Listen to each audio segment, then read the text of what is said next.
앞서 보신 것처럼 중앙정부가 확진자 동선 공개 지침을 확정했지만 구체적인 공개 수위는 지자체별로 제각각인 것으로 파악됐습니다. 수도권 지자체 대부분은 확진자 동선을 여전히 구체적으로 공개하고 있는 건데 접촉자가 모두 파악됐다는 이유로 충북만 비공개를 고집하는 건 아닌지 의문입니다. 계속해서 황정원 기자입니다. 서울시 홈페이지에 올라온 한 확진 환자의 역학조사 내용입니다. 서울에서 발생한 765번째 확진자로 지난 23일 확진 판정을 받았다는 사실과 함께 동선에는 확진 판정 시점으로부터 일주일 전 확진자 동선까지 자세히 나와 있습니다.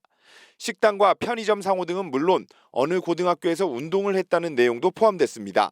질병관리본부가 제한적 확진자 동선 공개 지침을 내렸지만 지자체가 시민들의 예방을 돕는 차원에서 구체적인 동선을 모두 알린 겁니다.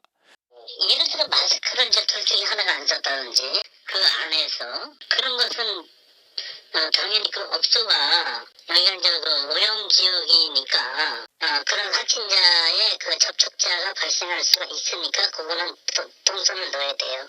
실본의 지침대로 한 거예요, 서울시는.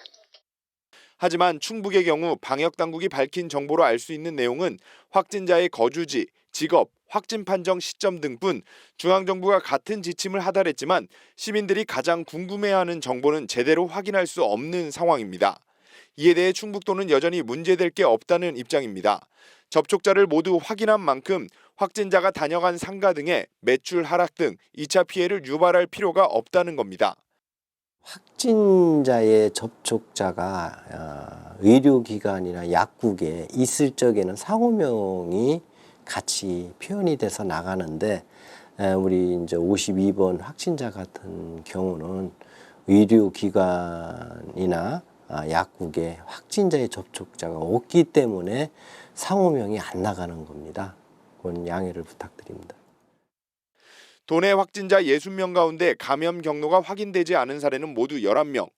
확진자 동선과 겹치는 접촉자들의 신고와 관리가 무엇보다 중요한 시점에서 정부 지침이란 이유로 경직된 대처로 일관하는 건 아닌지 충북 방역당국의 재검토가 필요해 보입니다.